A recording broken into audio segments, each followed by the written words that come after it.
Olá, seja bem-vinda, seja bem-vindo ao Sessão Aberta, o podcast do Ministério Público Federal em São Paulo. Neste episódio, nós vamos falar sobre um dos principais crimes da área econômica, mas ainda pouco debatido no Brasil. Você já ouviu falar de infidelidade patrimonial? Esse delito, que causa grandes prejuízos e é praticado há muito tempo, até hoje não foi tipificado no país. Nós vamos entender o que é a infidelidade patrimonial e o que o Brasil vem fazendo ou pode fazer para combater esse crime nessa conversa com dois convidados que são estudiosos do tema. O professor Alaor Leite, da Faculdade de Direito da Universidade Humboldt, na Alemanha, e o procurador da República Rodrigo de Grandes, que atua no MPF em São Paulo. Procurador Rodrigo de Grandes, eu gostaria de começar nossa conversa com o senhor. O que é o crime de infidelidade patrimonial e no que ele se diferencia de outros crimes dessa mesma seara e que já são tipificados no Brasil, como a apropriação indébita e a gestão fraudulenta? Em linhas gerais, o delito de infidelidade patrimonial tipifica o comportamento, a conduta do sujeito que, ostentando um dever de proteção de um patrimônio alheio, causa, em relação a esse patrimônio, um dano, mediante a quebra de um dever de proteção. Esse delito, em relação ao estelionato e também ao crime de apropriação indébita, ele diz respeito a situações em que existe, por parte do agente que pratica o delito, o chamado sujeito ativo, um poder muito maior de disposição deste patrimônio, um poder de conformação global deste patrimônio. Poder este que não existe em relação à apropriação indébita, por exemplo, ou pelo menos na forma em que é delineada pelo legislador brasileiro no artigo 168 do Código Penal. E também no estelionato, porque no estelionato exige-se como elemento fundamental a fraude, que não é propriamente um elemento, é um requisito típico da figura de infidelidade patrimonial. Seriam basicamente essas as diferenças. Uhum. Professor Alaor, há um artigo que o senhor e o professor Adriano Teixeira escreveram sobre esse tema, intitulado O Principal Delito Econômico da Moderna Sociedade Industrial, Observações Introdutórias sobre o Crime de Infidelidade Patrimonial. Por que esse crime pode ser caracterizado com essa centralidade, com esse destaque no sistema econômico atual? Bem, como o professor Rodrigo já adiantou, a característica essencial desse delito é a violação de um dever fiduciário de tutela do patrimônio alheio. Em face disso, pode destacar que na moderna sociedade industrial, esse delito assumiu centralidade, assumiu um papel de destaque, sobretudo, mas não só, no contexto europeu, precisamente porque essa sociedade é marcada pela divisão entre titularidade do patrimônio e a administração do patrimônio. Pode mencionar naturalmente as instituições financeiras como a modalidade ou a sociedade que congrega essa característica com maior clareza, de administrar recursos de terceiros. E essa divisão, quando alguém administra um patrimônio que não é seu, é marcada precisamente pelo segmento daquilo que constitui a vontade do dono do patrimônio. Ou seja, quando se administra patrimônio alheio, o sujeito está vinculado tanto à ordem jurídica, que limita essa administração, quanto à vontade do dono desse patrimônio. E essa cisão entre titularidade e administração criou um problema fundamental, que é o de delimitar ou de interpretar a vontade alheia no dia a dia da administração do patrimônio.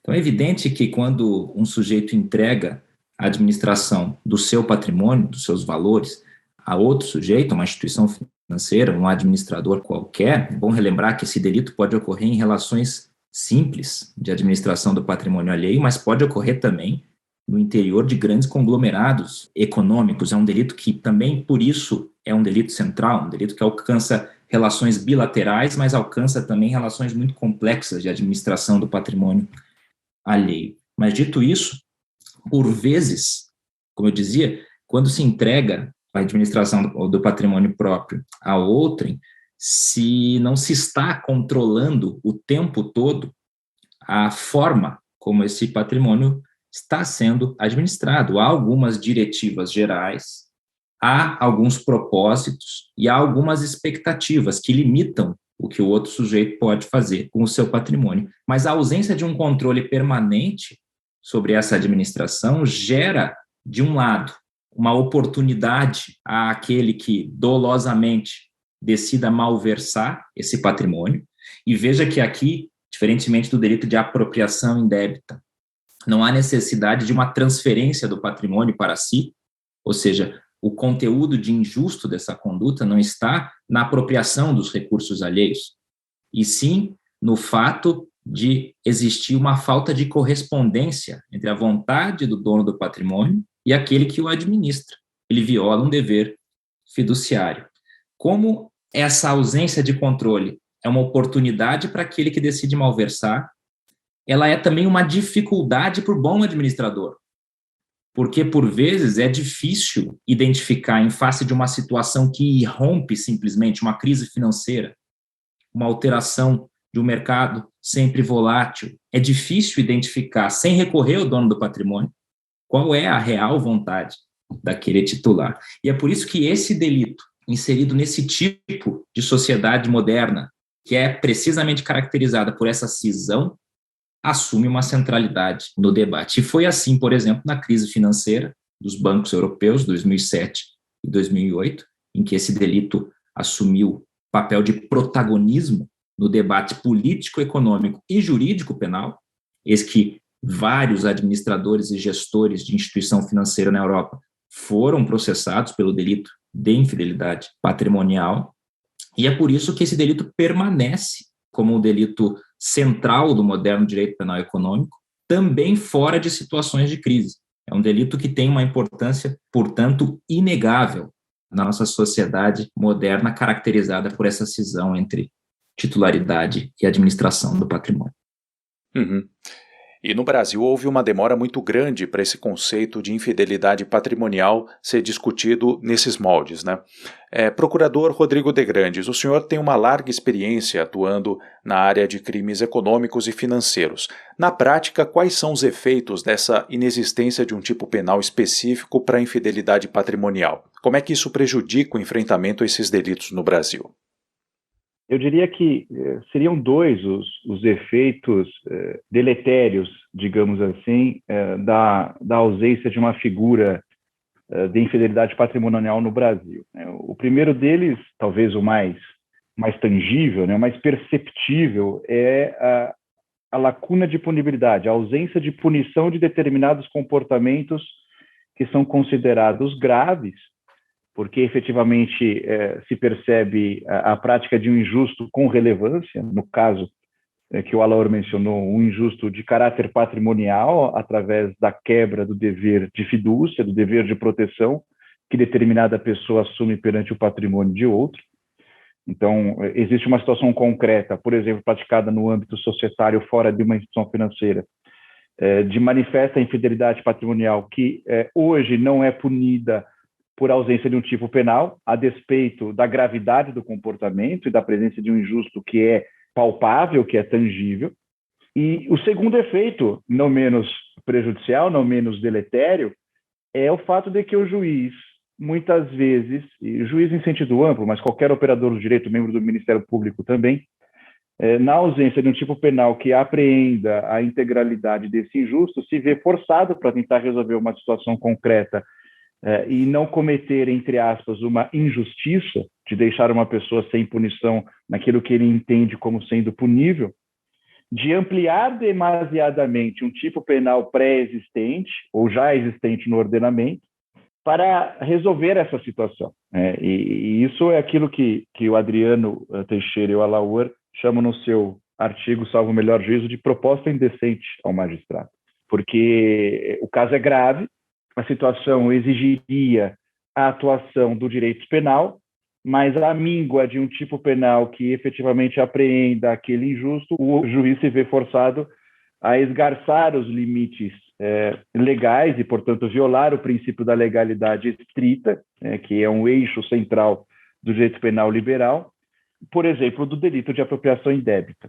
e de outros delitos patrimoniais, como o caso da figura do estelionato do artigo 177, e eventualmente até mesmo da gestão temerária da instituição financeira, que são, de alguma forma, manifestações implícitas, né, de infidelidade, mas que dizem respeito a uma apreensão segmentada ou simplesmente parcial deste injusto que marca, que delineia a infidelidade patrimonial. Então, o problema justamente é esse, é a lacuna de punibilidade em um determinado momento, vale dizer, a ausência de punição, e uma situação ensejadora de violação ao princípio da legalidade. Isso me parece extremamente grave, justamente por força da ausência de uma infidelidade patrimonial, que é importante dizer, tem previsão em grande parte dos ordenamentos jurídicos de tradição romano-germânica, ou seja, de sistemas jurídicos semelhantes ao brasileiro, e aí destacaríamos, obviamente, o sistema jurídico alemão, italiano, espanhol e português. Aqui mais vizinho ao Brasil temos a Argentina e o Peru, que também tutelam formas de infidelidade patrimonial. E o Brasil parece um pouco insulado, digamos assim, né? Está ilhado nessa situação, porque efetivamente não prevê, tal como deveria, a meu ver, pelo menos, a criminalização desta específica modalidade de comportamento criminoso. Professor Alaor, o senhor que acompanha de perto a aplicação desse tipo penal na Alemanha, como é que o crime de infidelidade patrimonial é tratado pela legislação alemã e também de outros países onde esse tipo penal já está consolidado há mais tempo? E aproveitando a pergunta, queria também que o senhor explicasse por que o Brasil tem demorado tanto para tipificar esse crime e como é que esses exemplos internacionais podem servir de parâmetro para o país resolver essa pendência. A situação aqui é interessante e mesmo intrigante.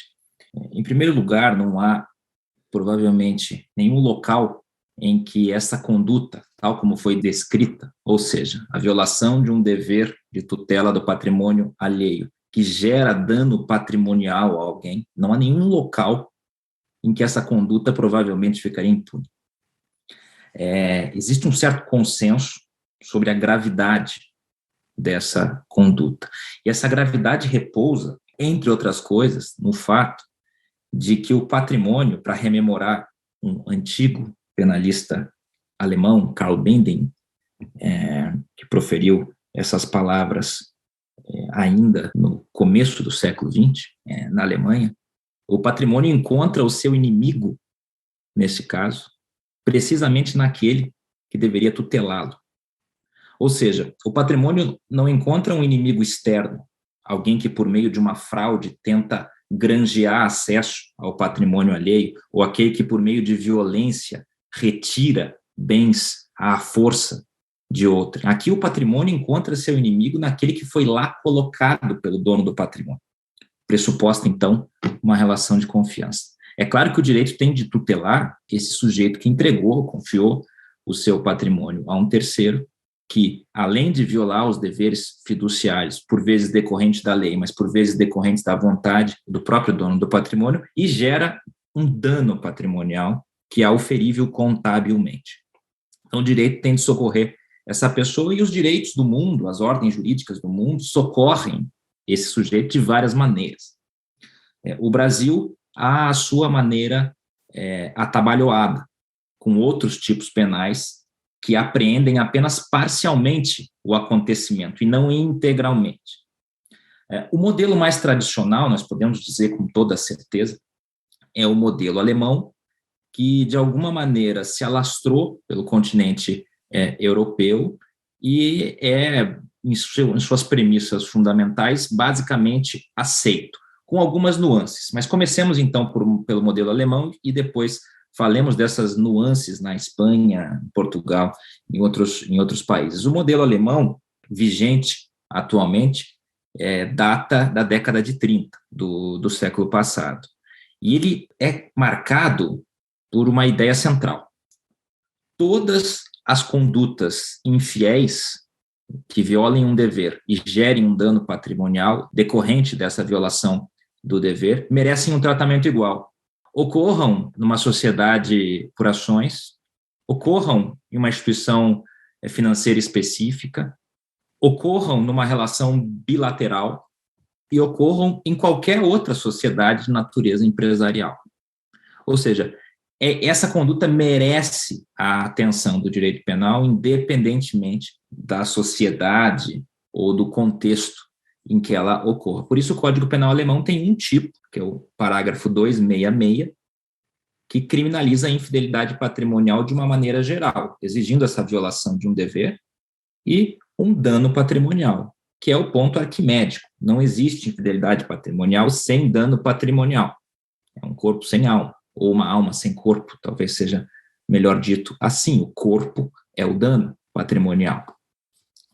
Nesse sentido, o Código Penal alemão tem um tratamento mais abrangente e entrega ao juiz a interpretação mais concreta desse delito. Outros ordenamentos jurídicos resolveram partir dessa mesma premissa, porém entenderam que alguns setores mereceriam um tratamento específico. Então, Portugal e Espanha, para ficar com esses dois exemplos, contém um tipo penal geral, tal como o alemão, o 224 do Código Penal português, o 252, nova redação do Código Penal espanhol, bastante apoiada no direito alemão, mas eles entendem que, por exemplo, no setor público, há uma demanda por uma criminalização específica das ações infiéis, o que, por exemplo, não foi feito na Alemanha, que aplica o delito do 266, já mencionado, também no setor público, também no manuseio e eventual malversação de recursos públicos, desvio de recursos públicos. Em Portugal, há o delito de administração danosa, que é uma infidelidade patrimonial no setor público, no 235, e na Espanha, há malversação de caudales públicos, que está no 432, atualmente, que tem que ser lido em conjunto com o 252, que é a infidelidade geral. Então, esses modelos são os modelos que, e veja que interessante já, ingressando nas duas perguntas subsequentes. Espanha, Portugal e Alemanha costumam ser países a quem o Brasil lança um olhar muito generoso e receptivo, de quem o Brasil costuma importar, por vezes fagueiro, as mais modernas teorias e as mais modernas concepções. Pensemos na teoria do domínio do fato, em outros temas que tanto participam do direito brasileiro. Mas precisamente nesse setor, que tem essa centralidade no direito penal econômico, não foi assim. O Brasil não se mirou nesses exemplos que, note-se bem, estão longe da perfeição, cada um tem os seus problemas. Essa criminalização geral da Alemanha gera uma grande margem de discricionariedade na jurisprudência, que, por sua vez, gera grande insegurança quanto à determinação, sobretudo do elemento violação do dever, mas também do dano patrimonial, e quando ocorre esse dano patrimonial. Então, é claro que não são modelos prontos para serem desembaraçados nas alfândegas brasileiras, porém, são exemplos que já existem há tantas décadas, há tanto material, há farta jurisprudência, que talvez o Brasil, desde a sua perspectiva, fizesse bem em avaliar os vícios e as virtudes desses modelos. Porque o que se sabe, desde logo, é que o modelo brasileiro, nesse setor, fracassa. Fracassa porque viola, dia após dia, o princípio da legalidade. Criminaliza a conduta sem lei, precisamente por entender que é insuportável enxergar esse tipo de conduta e deixá-la impune. Então, a explicação aqui, me parece, está num certo efeito de inércia e numa compreensão mais setorizada do direito penal econômico que vige no direito brasileiro. Então, a gestão temerária é uma expressão do delito de infidelidade patrimonial, mas veja só, não exige o dano patrimonial. É, portanto, a alma sem corpo de que eu falava. No setor público, nós consideramos o peculato como um delito que protege suficientemente o patrimônio público, embora baseado em outros princípios que não só os da infidelidade patrimonial. Em outros setores, fora das instituições financeiras, muito daquilo que é punível passa a não ser mais punível. Então, me parece que está mais numa compreensão de setorização dos fenômenos e numa certa inércia. Nós nos acostumamos a punir a infidelidade patrimonial sob outras vestes, como apropriação indébita, como foi amplamente denunciado na monografia do professor Rodrigo de Grandes. Então, faríamos bem em olhar os modelos internacionais, não para importá-los imediatamente, mas justamente para recolher o farto material que se desenvolveu, sobretudo no contexto europeu, e promover no Brasil uma discussão ampla sobre esse tema. Porque mesmo aqueles que forem avessos à criminalização terão de admitir que essas condutas hoje já são punidas sem lei no Brasil. E essa constatação, essa sim, me parece uma constatação insuportável. Procurador Rodrigo de Grandes, o professor Alaor mencionou agora há pouco a sua tese de doutorado, que agora é lançada em formato de livro, O Delito de Infidelidade Patrimonial e o Direito Penal Brasileiro. Nela, o senhor defende justamente a criação desse tipo penal, propondo inclusive a redação de um artigo do Código Penal sobre esse crime. Em linhas gerais, como é que deve se formatar essa tipificação e quais os efeitos disso sobre esses outros tipos penais citados pelo professor Alaor, que tratam da infidelidade patrimonial de maneira apenas tangencial, digamos assim? A sua pergunta, Diego, ela me dá a oportunidade de realizar dois registros importantes, né? O primeiro deles é de que essa minha pesquisa, que, enfim, rendeu uma tese de doutorado, ela teve como pedra fundamental o artigo do professor Alaor Leite e do professor Adriano Teixeira, que você já mencionou. Então, eu gostaria de fazer esse registro porque o artigo efetivamente foi seminal e foi o primeiro registro acadêmico, por mais incrível que isso possa parecer, se levarmos em consideração que o tipo penal alemão é de 33, mas talvez no Brasil isso chegou por obra do Alaor e do Adriano de maneira absolutamente exclusiva, né? Então, o meu trabalho, a minha pesquisa surgiu a partir desse artigo. Esse é o primeiro registro. O segundo registro, também partindo da exposição do Alaor, é o de que a tese, ou a pesquisa acadêmica, né, ela teve um recorte muito claro desde o início. Eu não propus uma infidelidade no setor público. Eu trabalhei a infidelidade, digamos assim, no setor privado, né, e nessa perspectiva fiz uma proposta de tipo penal, da criação de um tipo penal, nos moldes do parágrafo 266 do Código Penal alemão. E eu não entrei na discussão se essa é talvez o melhor caminho. Talvez no mundo ideal, se houvesse mais tempo, haveria um segundo volume da tese para tratar da infidelidade no setor público, mas de toda forma, pelo menos em princípio, a minha ideia era a propositura de um tipo penal genérico que estaria previsto na minha proposta no artigo 168b do Código Penal brasileiro. E eu vou me permitir ler a minha proposta, que diz o seguinte: abusar dos poderes de administração de um patrimônio alheio que lhe foram incumbidos por lei, ordem legal ou negócio jurídico, com o fim de obter vantagem de qualquer natureza em benefício próprio ou de outro, e mediante a infração do dever de salvaguarda, causando prejuízo ao patrimônio administrado. Essa é a forma fundamental. Existem nos parágrafos outras modalidades delituosas, mas aqui eu fiz uma proposta de pena de reclusão de 1 a 5 anos de multa e tento explicar isso no livro, por que eu cheguei a essa redação. É importante dizer também que, para que se evitem as críticas nesse sentido, que não é apenas uma proposta de mais um crime. A ideia não é criminalizar mais. Talvez a ideia seja punir melhor, digamos assim, condutas que efetivamente merecem ser punidas. Então, nessa toada, eu proponho a criação de um tipo genérico de infidelidade patrimonial brasileira. O Alaor tem uma expressão muito elegante, né? Uma infidelidade patrimonial tropical, digamos assim, para tentar suprir essas lacunas que nós denunciamos durante essa nossa conversa, mas também estabelecer um certo realinhamento, digamos assim, de delitos que existem no Brasil e que apreenderam de forma segmentada, de forma parcial, esse injusto da infidelidade, e que, por conta disso, né, tem gerado problemas importantes, problemas graves em termos de incidência e de interpretação da própria lei penal pelos tribunais. Isso nos dias de hoje.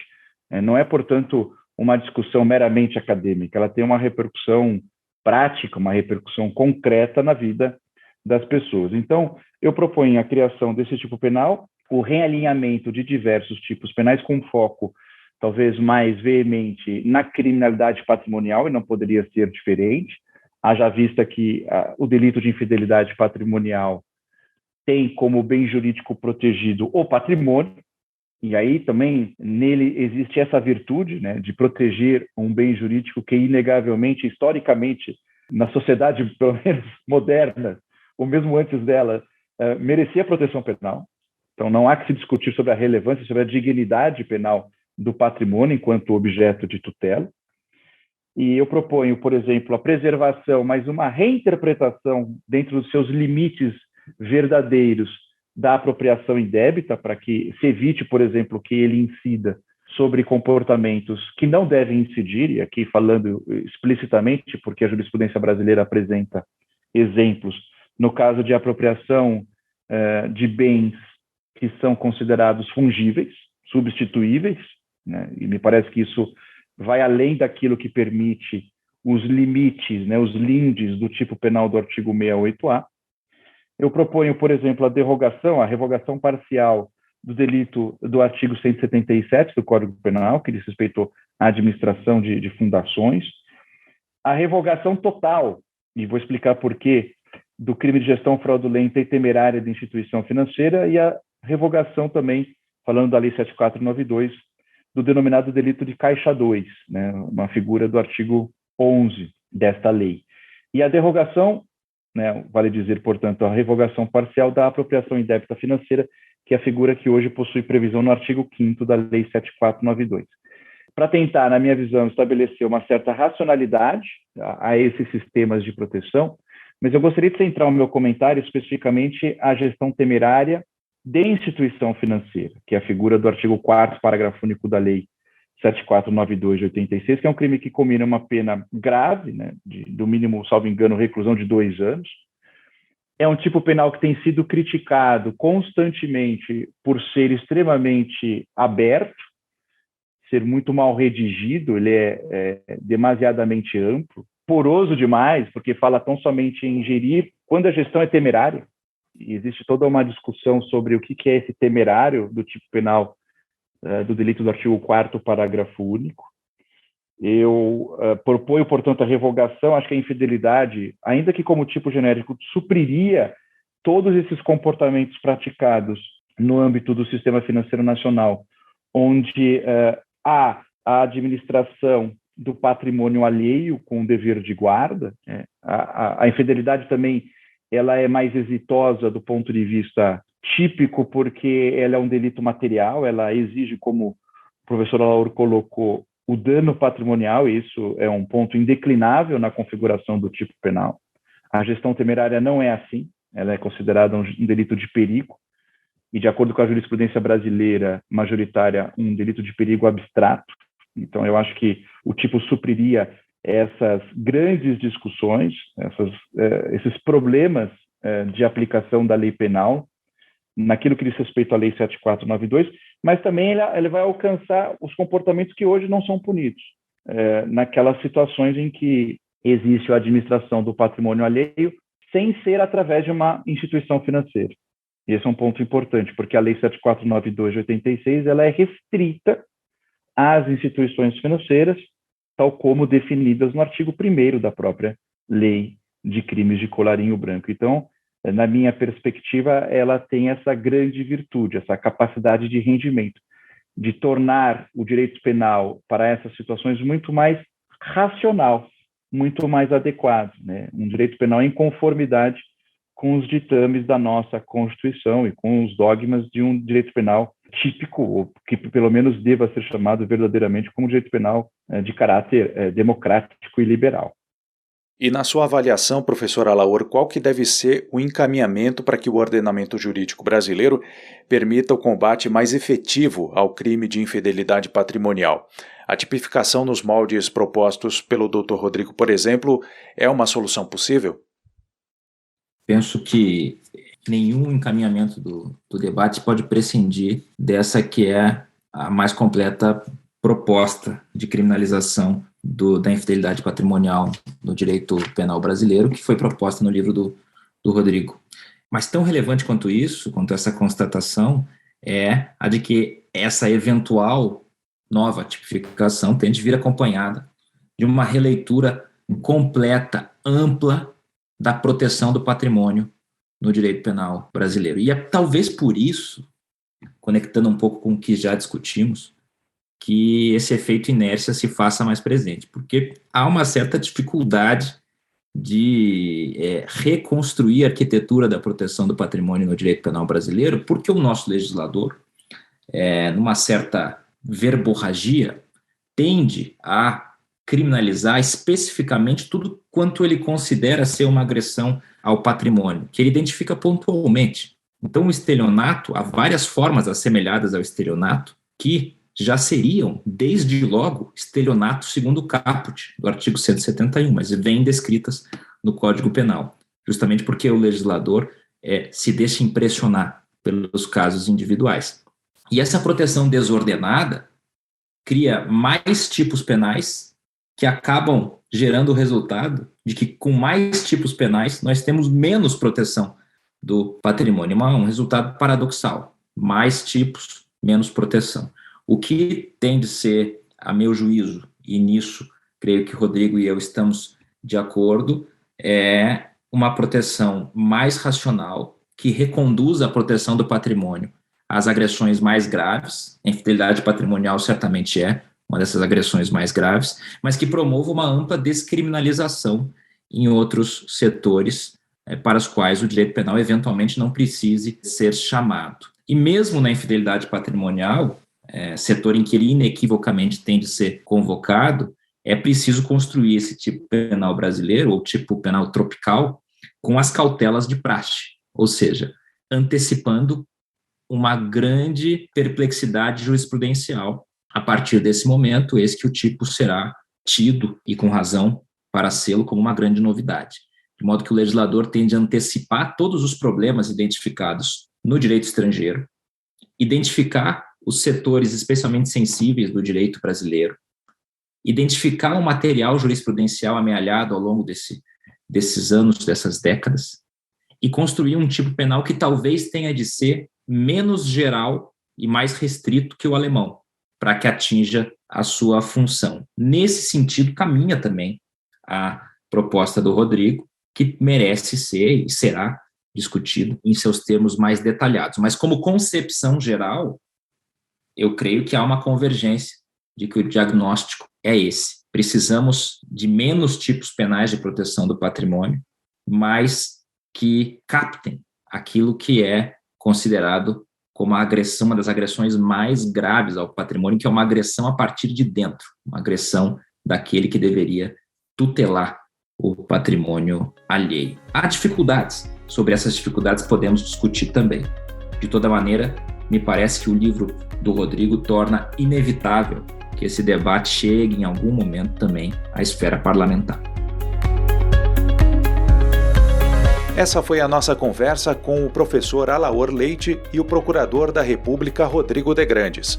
E nós estamos chegando ao fim desta edição do Sessão Aberta, um podcast produzido pela Assessoria de Comunicação da Procuradoria da República em São Paulo. Muito obrigado pela sua companhia e até a próxima edição.